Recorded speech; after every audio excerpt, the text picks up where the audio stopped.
Soy Renato Garín González, diputado por las provincias del Maipo, Melipilla y Talagante, y esto es La Cuenta Pública. La Cuenta Pública. En plena pandemia de COVID-19, en plena crisis política del gobierno en Chile, en plena discusión del retiro del 10% de los fondos de pensiones, un escenario realmente dantesco, el cual nos toca analizar esta semana, ya terminando julio.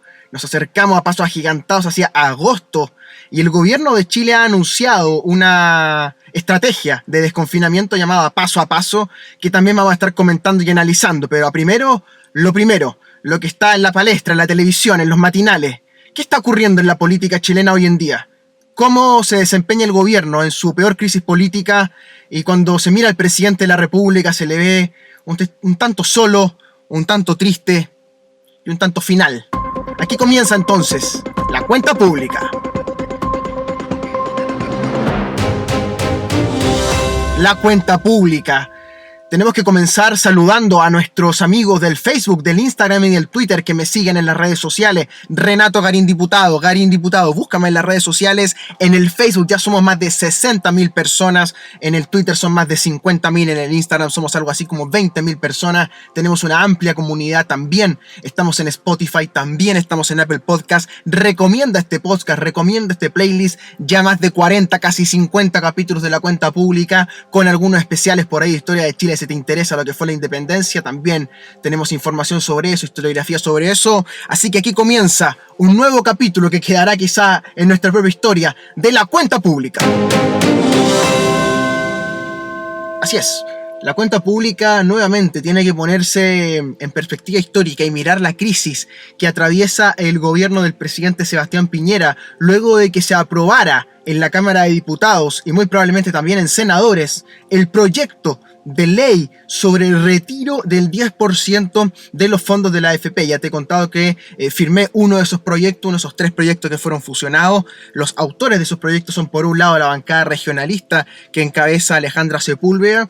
Luego está el comité que integro en mi caso junto con la diputada Pamela Giles y otros diputados que nos han venido a llamar los Locos Adams.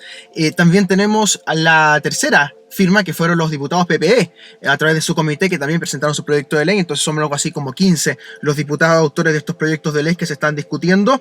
Fueron fusionados los proyectos de ley, ya pasó, como sabes, la Cámara de Diputados en 2 trámites, y se está discutiendo en este momento, cuando hablamos en este preciso momento, en la Cámara de Senadores con muchas buenas perspectivas para que se apruebe por 29 votos a favor este proyecto de ley, para que sea una realidad el retiro de los 10% respectivos de cada afiliado, de cada cotizante de su fondo de pensiones, con montos mínimos y máximos, con varias reglas que se están discutiendo en este momento y que en el futuro te voy a ir contando más en detalle. Lo importante, lo trascendental, es que esta idea, esta matriz conceptual que se ha debatido en forma de un artículo transitorio en la Constitución Política, reunió los 3/5 del quórum que pide en la Cámara de Diputados y está muy cerca de reunirlo también en senadores, por ende está muy cerca de ser ley.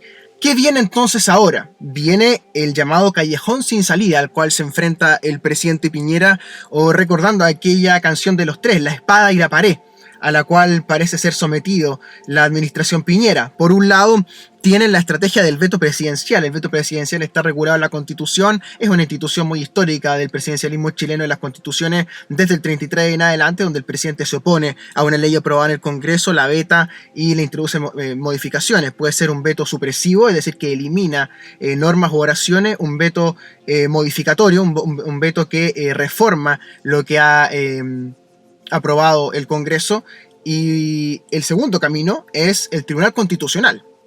El Tribunal Constitucional, donde la derecha o el gobierno, porque lo pueden hacer los parlamentarios desde el Congreso o lo puede hacer también el gobierno, que es recurrir al Tribunal Constitucional y reclamar la inconstitucionalidad de esta norma.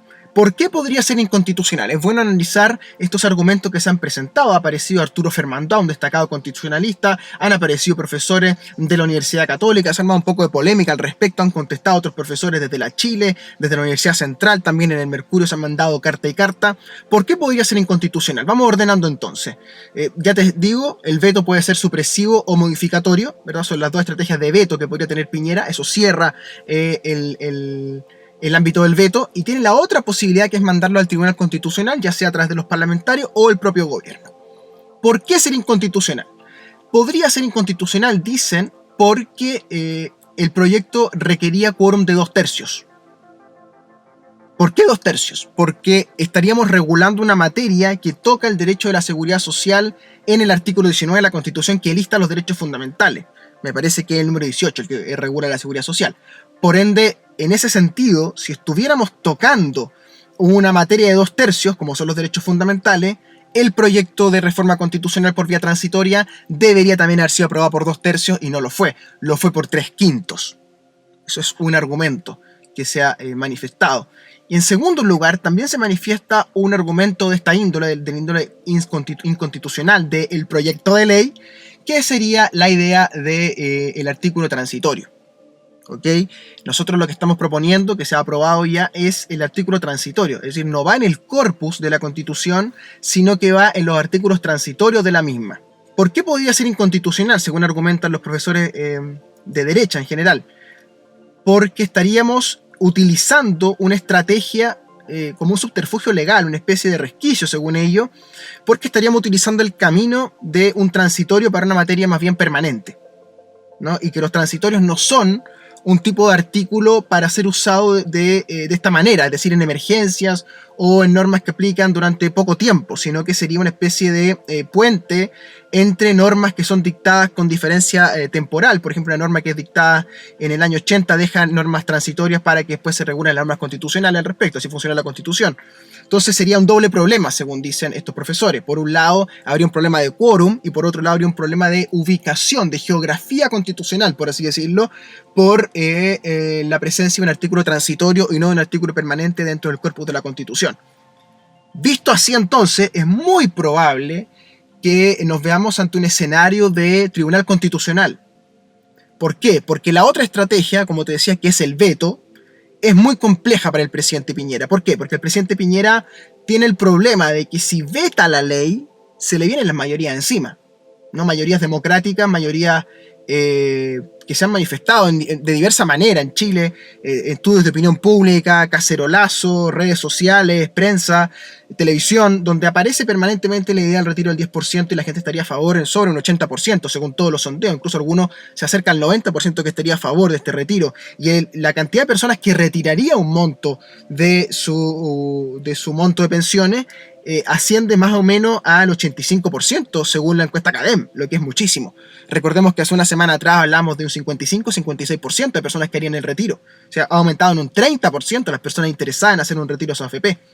Entonces el presidente Piñera, si veta la ley, podría echarse encima las clases medias, sobre todo las clases medias más educadas, que vetaron por él, ¿no? Que le dieron su voto hace 2 años y medio atrás, ¿verdad? Que le dieron el gobierno en esa segunda vuelta con 55 puntos, Sebastián Piñera, ¿verdad? Y ahora esas mayorías se le podrían volver en contra de manera irreversible, incluso poniendo en tela de juicio, dicen algunos, su continuidad en la presidencia de la República, cuestión que a mí me parece un tanto exagerada hoy en día, pero que sí podría configurarse una especie de noche negra para el presidente de la República, una especie de tormenta perfecta donde si él veta la ley, realmente se coloca contra los intereses mayoritarios. Entonces, por el otro lado, ¿qué le queda? Dejar pasar la ley, no vetarla, ni mandarla al Tribunal Constitucional. Y aquí se le abre al presidente Piñera un flanco que para él es insoportable, ¿no? Que él no puede tampoco permitirse que los grupos económicos que están en su mayoría, en su enorme mayoría, prácticamente todos, en contra de esta ley del retiro del 10%, por diversas razones, como te expliqué en los programas pasados, porque reciben financiamiento de la AFP, porque se han beneficiado del sistema, porque por otro lado también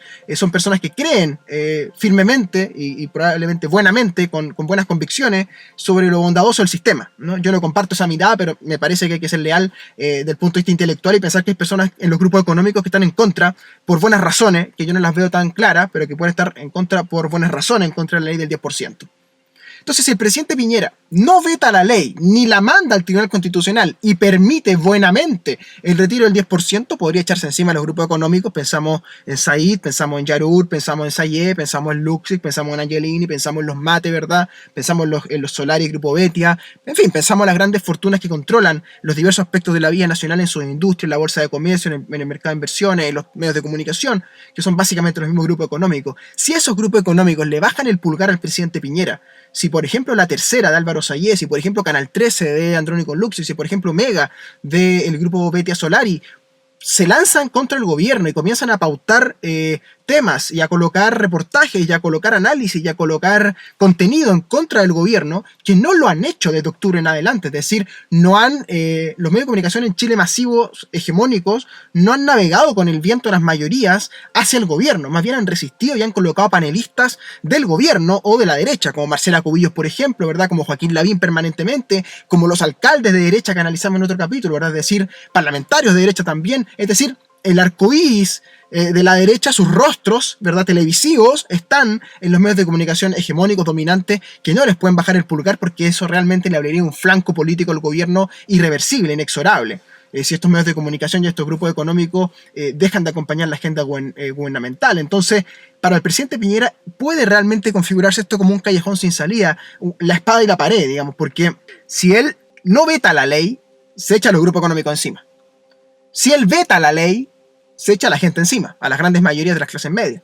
Entonces le queda el camino del Tribunal Constitucional, sacar las castañas con la mano del gato, es decir, que un grupo de parlamentarios recurra al Tribunal Constitucional y pida la inconstitucionalidad de esta ley por las dos razones que te argumenté anteriormente. Probablemente ellos van a recurrir al tema del quórum, se aprobó por 3/5, ellos dicen que es 2/3, y al tema de la geografía constitucional por colocarse esta norma en un artículo transitorio. Ambos artículos me parecen a mí, ambos argumentos, disculpa, me parecen a mí un tanto débiles, que más adelante, si esto se produce, tenemos que analizarlo. Pero el escenario más cierto hoy día, prácticamente a nada de que esto sea ley, de que se apruebe finalmente en ambas cámaras y que sea listo para que sea despachado por el presidente de la República, es que esto pase por el Tribunal Constitucional. Y allí entonces el asunto termina rebotando en otra de las instituciones más cuestionadas de la última época. El Tribunal Constitucional ha sido cuestionado por ser una especie de tercera cámara, una especie de tercera instancia legislativa donde son vetados o son cortados, recortados, editados los proyectos de ley mayoritarios que son aprobados por la Cámara de Diputados. Esto ha pasado una seguidilla de veces en temas bastante importantes como el aborto 3 causales, como el CERNAC financiero, por ejemplo, para mostrarte temas de diversa índole, ¿verdad? También en otras materias de otro calado, ¿no? Inmobiliarios, temas de AFP, temas de ISAPRE, donde el Tribunal Constitucional ha tenido un rol más bien contramayoritario y hoy día tiene una mayoría de derecha muy clara, 6-4, con 3 jueces que son particularmente duros en su mirada respecto de los límites constitucionales, que son Vázquez, Aróstica y Riquelme, si no me equivoco, que es el tercero, el llamado VAR, ¿verdad? Que no es el VAR que le dio el título al Real Madrid, sino que es el VAR que le permite tener mayoría a la derecha en el Tribunal Constitucional, más la presidenta María Luisa Abraham, más otros 2 jueces que componen esa mayoría 6-4 que tiene actualmente el Tribunal Constitucional, incluso en un 5-5, en un empate 5-5 con los 10 ministros, empatados 5-5 bando y bando, el voto dirimente lo tiene María Luisa Abraham, que como tú bien sabes es la ex jefa de asesores del segundo piso del primer gobierno del presidente Piñera, desde donde salió hacia el Tribunal Constitucional para terminar convirtiéndose el año pasado, a final del año pasado, en presidenta de este máximo organismo constitucional del país, por donde pasan las leyes más importantes y por donde las mayorías se ven escrutinadas, ¿verdad?, por estos 10 jueces que, como te decía, hoy día están 6-4 en términos ideológicos, y si hubiera un 5-5, un empate, la que tiene el voto dirimente es la ex asesora del segundo piso del presidente Piñera, María Luisa Abraham, por ende podría perfectamente el Tribunal Constitucional atravesarse en el camino de esta ley del 10% del retiro de las AFP y votar la ley, ya sea por el argumento del quórum constitucional de los 2/3 o por el argumento de la geografía constitucional del artículo transitorio. Esto también podría generar un enorme descontento en la sociedad chilena que podría manifestarse uno no sabe de qué manera. Eso sí, el descontento iría contra el Tribunal Constitucional y contra los parlamentarios que llevan el tema al Tribunal Constitucional y no contra el gobierno.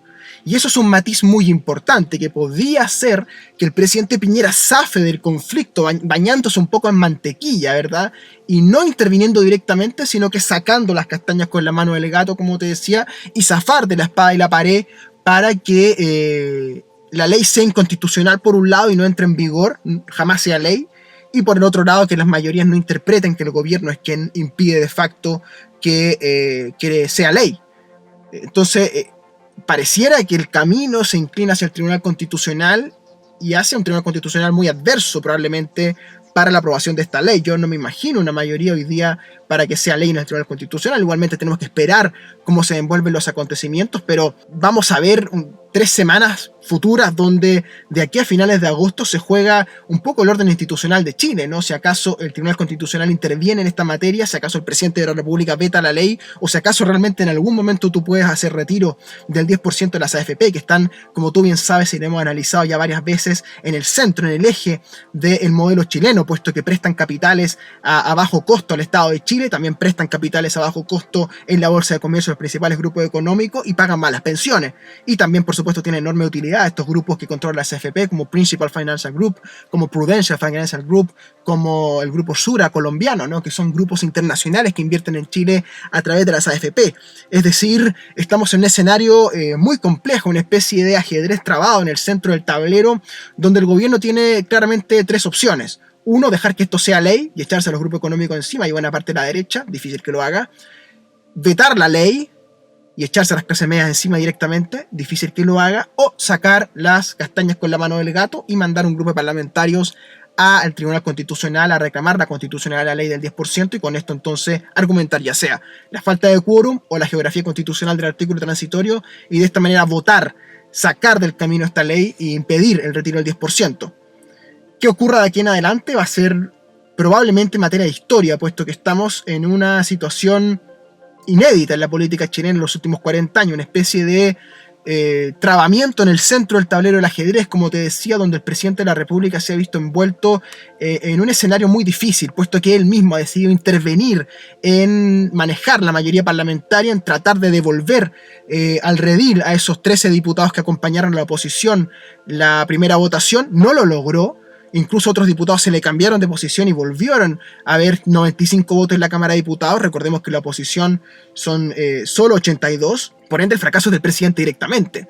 De ahí que se hable un posible cambio de gabinete, la salida de Gonzalo Blumel, quien lleva en el cargo pocos meses, lleva 8 meses en el cargo desde noviembre en adelante, desde que se gatilló la crisis, ¿verdad?, el estallido social. Blumel es quien logra el acuerdo aquel de la nueva constitución del 15 de noviembre por el quórum de los 2/3. Recordemos, nuevamente nos aparece esta idea de los 2/3 en noviembre, y hoy día se ve tambaleando realmente al ministro del Interior. La misma situación vive el ministro Briones, que hace menos de 6 semanas, 7 semanas atrás, era puntero en la encuesta, era el mejor evaluado por la ciudadanía, entró realmente como caballo de carrera, ¿verdad? Y se está quedando en un rezago muy preocupante en su popularidad, en su mirada que tiene la ciudadanía de él, en la evaluación pública que tiene, y puede ser otra víctima en un posible cambio de gabinete. De esta manera, lo que estamos observando es que el gobierno se enfrenta otra vez a un escenario de cambio de gabinete. Ocurrió un cambio de gabinete hace menos de 2 meses atrás. Recordemos lo que ocurrió con Mañalich, recordemos lo que ocurrió en el comité político con Sebastián Sichel, que terminó en el Banco del Estado. Entonces, que haya de nuevo un cambio de gabinete, lo cual no se ha confirmado todavía, sería otro fracaso para el presidente Piñera. Es decir, la crisis política que lo está asestando es de lado y lado. Realmente le ha ingresado agua a la sala de máquinas, como le escuchaba un analista político que está muy popular hoy en día, que es Mirko Macari, que te lo recomiendo en YouTube. Tiene diversas participaciones con Camilo Férez, con Alberto Mayol, con Darío Quiroga, con Freddy Stock, ¿verdad? Mirko Macari viene hablando mucho del desplome de las instituciones, ¿verdad? De esta especie de colapso total que estarían viviendo las instituciones chilenas a diversos niveles, ¿verdad? Y la presidencia de la República es una de ellas, la viga central, como decía Portales, del edificio institucional chileno.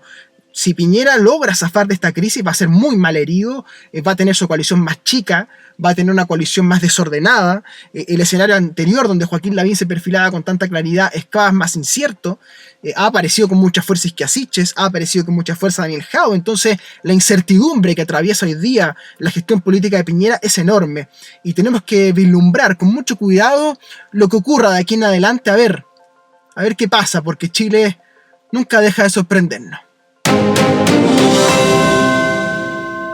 Así es, y lo que tampoco deja de sorprendernos es Estados Unidos. Tomemos nuestro avión virtual, dirijámonos rápidamente, sin pasar por la cola enorme que hay en Pudahuel de pasajeros que están volando incluso con COVID-19. Volamos directamente a Washington, D.C., porque en Washington, D.C. el presidente Trump tiene una situación muy difícil también. Estados Unidos vive una especie de rebrote o de primer brote, todavía está por verse, en 3 estados claves: Texas, la Florida y Arizona. Ciudades como Dallas en Texas, ciudades como Miami en Florida, ciudades como Denver en Arizona están siendo hoy día capitales mundiales del coronavirus. realmente imparable el ascenso del coronavirus en esta ciudad, especialmente en Miami, en Florida, también en Dallas, también en Denver, la zona de Arizona, realmente muy complicada, también California en otro momento, muy complicado estos estados con el coronavirus. Trump, recordemos que tuvo una estrategia muy vacilante, se ha ido tropezando en el camino con la crisis y hoy día Estados Unidos vive realmente un escenario muy muy complejo desde el punto de vista sanitario. No logran revertir las cifras, tratan de desconfinar algunas ciudades, se les mueve el virus para el otro, un país muy grande, con enorme cantidad de habitantes, también con un alto grado de hacinamiento en los estados que te he descrito, e incluso los estados con menos hacinamiento como California, donde hay más espacio, por así decirlo, también está apareciendo el coronavirus con mucha fuerza. Entonces no se ve para cuándo Estados Unidos pueda tener una solución para el coronavirus. Eso sí, la carrera presidencial parece estar mucho más clarita, mucho más diáfana, mucho más prístina. Son 15 puntos los que tiene de ventaja, según el promedio de encuestas, Joe Biden, el candidato demócrata, contra Donald Trump. Algo que jamás habíamos podido prever hace 6-7 meses atrás. De hecho, yo te dije que lo más probable era que Donald Trump fuera reelecto presidente. Bueno, hoy día el escenario es el contrario. Joe Biden le lleva 15 puntos de ventaja en el voto popular, el voto nacional, y cuando lo desglosas en los estados, sobre todo en los estados clave, también empieza a marcarse una distancia muy notoria entre el candidato del Partido Demócrata y Donald Trump. En este escenario, entonces, lo que estamos viendo es que la presidencia de la República estaría girando desde los republicanos hacia los demócratas, incluso grupos republicanos adhiriéndose a la candidatura de Biden contra Trump, lo que ha gatillado también grandes polémicas. Y también, ojo, el canal de televisión Fox News le hizo una entrevista a Donald Trump bastante larga y lo dejó muy mal. Una entrevista de 1 hora, 45 minutos me parece que fueron, donde lo deja muy mal, preguntas muy difíciles sobre todos los temas. Queda muy mal Donald Trump, por ende pareciera que la derecha norteamericana le está soltando la mano a Donald Trump después de una alianza muy difícil. Recuerda que Donald Trump se les inscribe en la primaria presidencial, barre con todos los candidatos del establishment republicano, barre con Bush, el hermano de George, hijo del otro presidente también, es decir, parecía que la tenía clarita Bush, pero Trump lo arrasa. Marco Rubio, el joven revelación de la Florida, hijo de inmigrantes cubanos, Trump lo barre, Little Marco lo llama, lo barre en esas primarias, y finalmente termina barriendo a los líderes más importantes del Partido Republicano, ¿no? Es decir, arrasa con la estructura, arrasa con el viejo Partido Republicano, lo que se llamaba el Good Old Party, ¿no? O sea, la estructura matriz que tenía la derecha norteamericana se desarma con Trump. Si ya el Tea Party lo tenía muy herido, Trump la termina de matar. Pero hoy día la derecha norteamericana, lo poco que queda de ella, los canales de televisión, los grupos económicos, empiezan a soltarle la mano a Trump ya con mucha claridad. Las encuestas lo empiezan a mostrar a nivel popular también. Y también recordemos que la intromisión, la aparición de Barack Obama junto con Michelle Obama en la campaña presidencial a favor de Biden también suma mucho, sobre todo en los estados más afro, donde tiene gran incidencia el voto afroamericano, ese voto que no votó por Hillary Clinton o que no se movilizó por Hillary Clinton, que se quedó en la casa básicamente. Recordemos que es voto voluntario en Estados Unidos. Entonces esa presencia de Obama, de Michelle Obama en los estados clave, le puede dar una gran ventaja a Biden y podemos ver a Donald Trump muy muy complicado aquí a noviembre. Yo anticiparía que Trump va a recuperarse un poco, esto se va a estrechar de alguna manera, no va a ser barrido electoralmente, pero tiene muy difícil ganar hoy día. Tiene realmente muy difícil ganar, porque su mejor escenario sería recuperar los estados que hoy día está perdiendo, según las encuestas, que son básicamente Michigan y Minnesota, que son estos estados centrales del Roosevelt industrial norteamericano, que están muy golpeados por el coronavirus también, y que están muy desilusionados de la gestión de Trump. Entonces, es complejo lo que puede ocurrir. También está el tema racial que ha aparecido con George Floyd y todas las marchas raciales que han ocurrido en Estados Unidos con la muerte de afroamericanos en manos de la policía. Entonces, todos estos flancos que se le generaron a Trump, una tormenta perfecta realmente en su caso también, parecieron anticipar que Donald Trump no va a ser reelecto y que el Partido Demócrata volverá al poder de la mano de Joe Biden. Todavía falta mucho para noviembre, pero si hubiera que apostar, hoy día son 15 puntos los que distancian según las encuestas, que te invito a revisar en realclearpolitics.com, realclearpolitics.com o politico.com. Están las encuestas norteamericanas más conocidas, las 15-20 encuestas más conocidas, y todas marcan del orden de 8 hasta 20 puntos de diferencia a favor de Biden en contra de Trump. Y en los estados clave la diferencia está en 5, 6, 7, 8 puntos. Pensando que son estados muy estrechos, estados muy competitivos, es decir, la ventaja de Biden es muy clara. Si Trump se puede recuperar, va a pasar sustancialmente si acaso logra Estados Unidos tener vacuna de aquí a la elección de noviembre.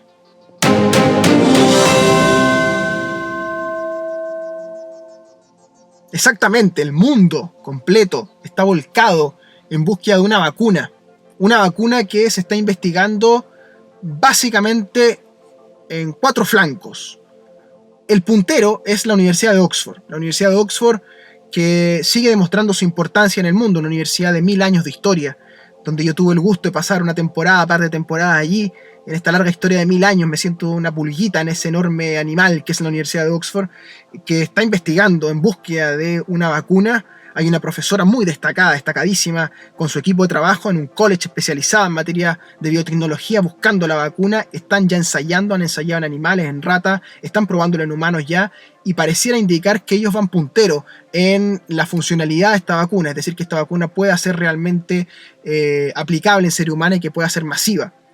Por otro lado están los gringos, que tienen su laboratorio en ese sentido funcionando de manera privada. Oxford, recordemos que es una institución público-privada funcionando con laboratorios privados. En Estados Unidos es más bien laboratorios privados que están con dinero del Estado buscando la vacuna, también están ensayando. Están los alemanes con Pfizer, que también está ensayando, que también está buscando la vacuna. En sociedad también hay interesante con el Estado alemán, como te conté en un capítulo anterior, donde el Estado alemán compró acciones de uno de los laboratorios de nanotecnología que hacen vacunas, ¿verdad? Y por el otro lado están los chinos, ¿no? Los chinos con sus laboratorios, con su sistema, buscando la vacuna desde hace mucho rato, desde que estalló esto en Wuhan.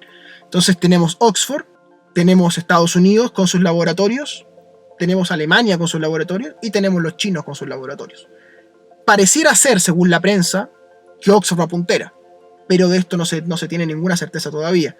Recordemos que hay que producir del orden de 3.000 a 4.000 millones de dosis. Aquí tendríamos que vacunarnos 3.000 a 4.000 millones de personas.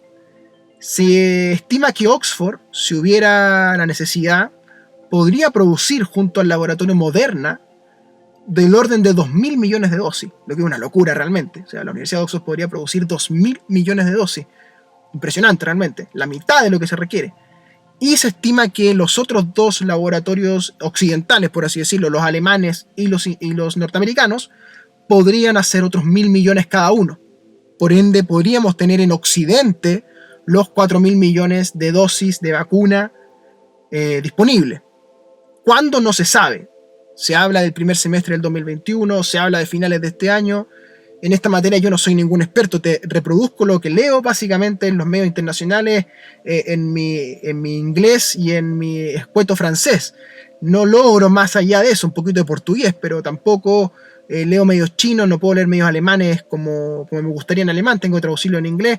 Por ende, lo que veo es que va Oxford puntera y que los otros 2 laboratorios occidentales, que son los alemanes y los norteamericanos, van a la saga y que también podrían producir gran cantidad. Es decir, tendríamos 4.000 millones de dosis en Occidente asegurado entre los que produzcan Oxford, los alemanes y los norteamericanos. Y luego están los chinos, que hay que ver qué logran, porque todavía no se sabe mucho de qué ha logrado China respecto a la enfermedad. Y hay una gran polémica ahí con la OMS respecto de qué ha hecho China o qué no ha hecho China para informar a la comunidad internacional respecto a la enfermedad. Pero sin duda que el tema de la vacuna ya empieza a aparecer en el horizonte. Ojalá sean buenas noticias para el segundo semestre de este año. Si no es posible eso, ojalá que sea para el 2021. Pero lo que se está viendo en el mundo es muy peligroso, porque muchas naciones han logrado salir de la cuarentena, han desconfinado, básicamente porque las poblaciones mundiales no han logrado soportarlo. O sea, las personas no han logrado soportar el encierro, se han gatillado una serie de conflictos sociales por el encierro, y eso ha empujado a las grandes naciones a desconfinar. Y han venido los rebrotes, han venido los nuevos brotes, y vuelven a contarse por miles los contagiados y vuelven a saturarse los centros hospitalarios. Y eso muy bien puede pasar en Chile, eso muy bien puede pasar en Latinoamérica, si es que no llega la vacuna a tiempo. Volvemos de nuestro viaje virtual en busca de la vacuna, en busca de qué va a ocurrir en Estados Unidos, en Oxford, en Alemania, en China. Volvemos a saludar a mis queridos vecinos de la provincia de Talagante que me escuchan por la radio Contacto todos los miércoles, la más tradicional, la más escuchada de la provincia de Talagante, en el Monte Padre Hurtado, Isla de Maipo, Talagante mismo y Peñaflor. Un gran abrazo a la radio Contacto, nos escuchamos allí todos los miércoles. Y a todos mis vecinos queridos, mis coterráneos de Melipilla, la provincia de Melipilla completa, me escuchan en la radio Ignacio Serrano, la más tradicional 540 AM todos los domingos. Un gran abrazo, síganme en las redes sociales, seguimos atentos a qué pasa con el 10%, seguimos atentos en búsqueda de la vacuna, seguimos cuidándonos porque juntos hacemos la cuenta pública.